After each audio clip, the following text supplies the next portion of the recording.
Presiden AS Donald Trump dengan tergesa-gesa mundur dari Eropa dalam hal militer. Dalam beberapa hari terakhir, insiden dengan drone dan ledakan meningkat tajam di Eropa Timur, mulai dari Finlandia hingga Moldova dan dari Bulgaria hingga Jerman. Dan di mana-mana ditemukan jejak Rusia. Orang-orang Finlandia bahkan secara terbuka bersiap menghadapi serangan tak terelakkan dari Rusia dengan drone. Sementara itu, para penyelidik di Jerman menyimpulkan bahwa drone dengan bahan peledak yang sehari sebelumnya ditemukan di dekat pesawat kargo Ukraina di Bandara Leipzig secara langsung terkait dengan Moskow. Dan di Moldova, salah satu drone meledak hari ini. Dan bersamaan dengan itu, tentara Amerika tiba-tiba mencopot salah satu jenderal kunci dari jabatannya yang bertanggung jawab atas pasukan AS di Eropa. Dan soal Polandia, Brigade Tentara AS belum juga tiba meskipun sudah berbulan-bulan sejak pengumuman, padahal penempatannya dijanjikan langsung oleh Trump. Di episode ini, kita akan membahas setiap fakta secara terpisah agar bisa memahami apa yang sebenarnya terjadi. Karena di sini penting, seperti kata pepatah, jangan panik sebelum waktunya, tapi bahas semuanya dengan tenang. Karena di satu sisi ada berita yang mengkhawatirkan tentang pengurangan pasukan Amerika di Eropa, pemberhentian para jenderal, yang juga omong-omong yang menangani masalah bantuan militer untuk Ukraina. Nah, di sisi lain, ada logika tertentu di balik keputusan-keputusan seperti itu. Nama saya Alexei Pichi, mari kita bahas topik ini bersama-sama. Tapi sebelum kita mulai, saya minta kalian untuk subscribe ke kanal YouTube ini. Kita sedang menuju angka 300.000 subscriber. Jadi saya akan sangat berterima kasih untuk setiap langganan dari kalian. Jadi, seperti yang mungkin sudah kalian ketahui, di Eropa semakin sering mulai dibicarakan tentang persiapan perang dengan orang Rusia, dan mulai mencatat semakin seringnya serangan drone tak dikenal. Kita mulai dari Finlandia. Menteri Pertahanan negara itu, Antti Kaikkonen, hari ini menyatakan bahwa Moskow akan mencoba melakukan eskalasi atau provokasi di kawasan Baltik dengan menggunakan drone Ukraina yang berhasil mereka rebut sebagai trofi. Menurutnya, salah satu tujuan operasi semacam itu bisa jadi adalah untuk melemahkan dukungan politik, ekonomi, dan militer kepada Ukraina dari para sekutu, serta untuk menguji kesiapan aliansi Atlantik Utara. Dan inilah Menteri Pertahanan Finlandia menegaskan, kutipannya, kita harus sangat waspada. Bahkan pada masa Perang Dingin, KGB di Rusia mengorganisir operasi-operasi yang sangat aneh. Sehingga, sayangnya, segala sesuatu mungkin saja terjadi. Dia juga menekankan bahwa bahkan penggunaan komponen Ukraina oleh Rusia tidak akan memungkinkan untuk menyembunyikan operasi bendera palsu. Namun dia menekankan bahwa penggunaan kekuatan militer terhadap NATO akan menjadi langkah yang sangat serius, yang sepenuhnya disadari oleh Moskow.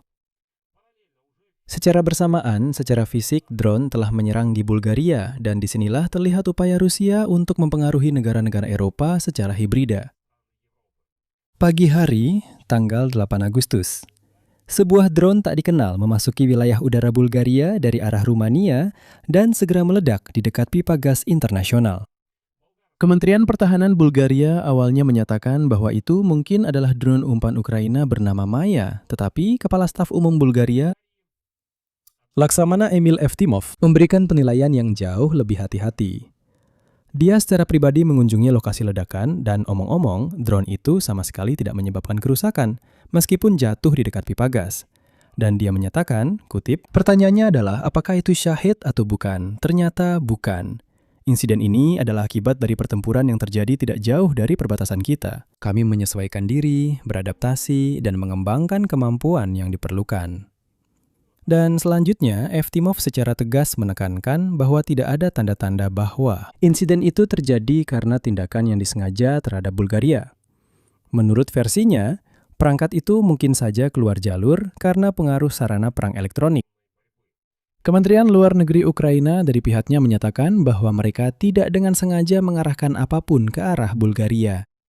Posisi resmi Bulgaria saat ini adalah ini adalah efek samping dari perang orang lain di perbatasan kita. Kita lanjutkan. Moldova. Hari ini, 9 Agustus, sekitar pukul 13.20 waktu setempat, di dekat desa Krokmas, distrik Stefan Voda, terjadi ledakan hebat. Di lokasi ditemukan pecahan drone tempur, tidak ada korban jiwa. Ke lokasi kejadian, para penjinak bom dan ahli bahan peledak telah dikerahkan. Dan dilaporkan bahwa ini bukan kejadian pertama yang serupa, karena belum lama ini pada 5 Agustus. Di distrik Kogul ditemukan pecahan drone Rusia Shahed. Menurut penilaian pihak berwenang, drone itu jelas membawa bahan peledak.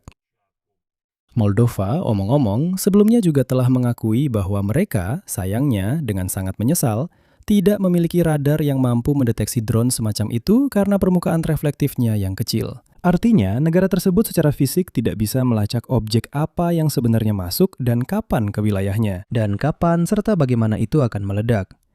Hal ini hanya memperluas ruang bagi Rusia untuk melakukan manipulasi. Dalam konteks ini, saya ingatkan bahwa hanya seminggu sebelumnya, Rumania selama 3 malam berturut-turut menembak jatuh drone Shahed Rusia di wilayahnya. Bahkan ada yang masuk ke Polandia. Dan rudal jelajah Rusia, KH-101, yang menghantam ladang di jarak 70 km dari perbatasan. Intinya adalah bahwa drone dan rudal Rusia semakin sering, ya seolah-olah secara tidak sengaja, menyerang negara-negara NATO. Dengan tujuan membuat penduduk setempat cepat lelah dengan perang dan mulai menuntut pemerintah mereka untuk menghentikan bantuan kepada Ukraina, ya supaya perang cepat selesai. Logikanya sederhana. Seolah-olah drone Shahed masuk secara tidak sengaja.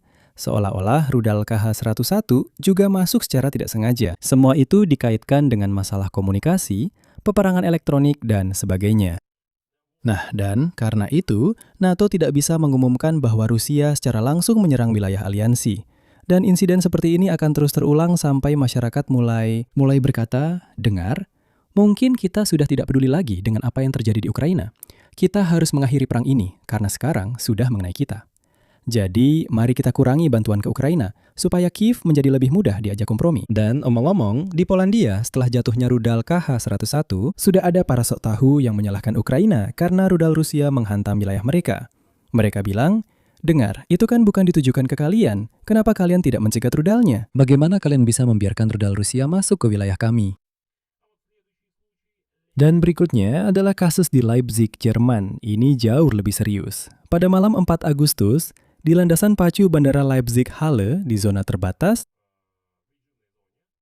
di dekat pesawat kargo Ukraina, ditemukan sebuah drone yang dilengkapi dengan bahan peledak dan detonator. Bandara harus menghentikan operasinya sepanjang malam. Beberapa penerbangan dialihkan. Secara terpisah sedang diselidiki tabrakan pesawat kargo lain dengan objek tak dikenal saat hendak mendarat di bandara yang sama. Akibatnya pesawat mengalami kerusakan ringan dan berhasil mendarat dengan selamat di bandara lain. Menurut media Jerman, detonator pada drone tersebut tidak berfungsi. Dan kini Menteri Dalam Negeri Jerman Alexander Dobrindt menyatakan di lokasi bahwa penemuan drone dengan bahan peledak merupakan tingkat bahaya yang baru. Ia juga menunjukkan bahwa Rusia mungkin berada di balik provokasi tersebut. Dan aparat keamanan Barat semakin sering mengaitkan serangkaian upaya untuk mengganggu operasional atau menyerang infrastruktur Eropa, khususnya dengan Moskow. Mereka beranggapan bahwa Rusia yang kotor dan liar mungkin sedang menguji kemampuan serta kesiapan NATO untuk merespons. Dan di sini saya ingin mengingatkan bahwa Leipzig sendiri sudah pernah menjadi target operasi serupa sebelumnya. Saya ingatkan, pada Juli 2024, di pusat logistik DHL di bandara yang sama, sebuah alat tembakar yang disamarkan sebagai kebakaran terpicu. Dan ini adalah bagian dari konspirasi yang lebih luas yang kemudian dikaitkan oleh Kejaksaan Lituania dengan warga negara Rusia yang memiliki hubungan dengan intelijen militer Kremlin. Operasi itu dipimpin oleh Kolonel GRU yang merekrut apa yang disebut agen sekali pakai. Maksudnya orang sembarangan, penjahat, atau orang-orang pinggiran yang demi uang instan melakukan satu aksi sabotase dan kemudian menghilang begitu saja. Dan dalam situasi seperti itu, Angkatan Darat Amerika Serikat secara resmi mengkonfirmasi. Letnan Jenderal Charles Constanza, Komandan Korps kelima Angkatan Darat Amerika Serikat di Eropa, telah dicopot dari jabatannya. Juru bicara resmi Angkatan Darat Amerika Serikat menyatakan bahwa alasan pencopotan tersebut sama sekali belum jelas. Constanza telah memimpin Korps kelima sejak April 2024. Untuk sementara, Brigadir Jenderal John Mountford ditunjuk sebagai komandan sementara. Dan disinilah datanya berbeda-beda. Karena beberapa sumber meyakini bahwa pencopotan Jenderal Constanza tidak terkait dengan kampanye besar-besaran Menteri Pertahanan Amerika Serikat Pete Hegseth untuk merombak total kepemimpinan militer tingkat atas. Dan tidak ada motif politik di baliknya. Jadi, menurut versi resmi, pencopotan ini secara khusus bukan bagian dari pembersihan besar-besaran, melainkan sesuatu yang terpisah. Tapi apa sebenarnya sesuatu itu? Sama sekali tidak dijelaskan. Namun, konteks di sekitar cerita ini tetap saja mengkhawatirkan, karena pergantian ini terjadi di tengah restrukturisasi besar-besaran di jajaran komando tertinggi. Pada masa Hexet, sudah lebih dari 20 perwira senior yang dicopot, atau Anda tahu, disingkirkan, seringkali tanpa penjelasan publik. Dan di sini penting untuk dicatat hal berikut. Korps kelima Angkatan Darat Amerika Serikat adalah struktur yang benar-benar berpengaruh bagi keamanan Eropa dan bahkan keamanan Ukraina. Masalahnya, korps ini sebagian bermarkas tepatnya di Polandia dan mengkoordinasikan kekuatan Angkatan Darat Amerika Serikat di seluruh Eropa dan memainkan peran yang semakin menonjol setelah invasi Rusia ke Ukraina, membantu mengordinasikan dukungan Amerika untuk Kiev, dan mengelola kehadiran militer Amerika Serikat di sepanjang garis NATO, yaitu di sayap timur. Dan lihatlah, Rusia mulai menyerang sayap timur, sementara Amerika menyerang dan menyingkirkan komandan yang terlihat aneh.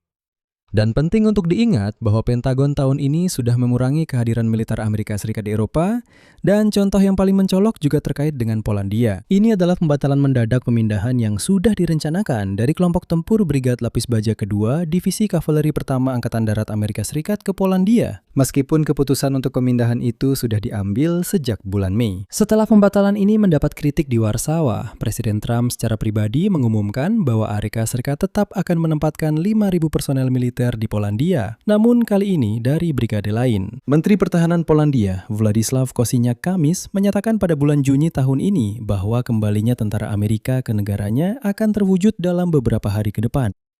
Namun hingga hari ini hal itu belum juga terjadi. Tidak ada 5.000 tentara Amerika yang muncul di Polandia. Dan inilah anggota Kongres Don Bacon, seorang Republikan dan anggota Komite Angkatan Bersenjata DPR, mengatakan, kutip, "Para tentara hanya duduk diam. Mereka mencoba menunggu atau semacamnya. Saya tidak mengerti apa yang mereka lakukan." Yang menarik, Bacon sendiri bukanlah kritikus sembarangan.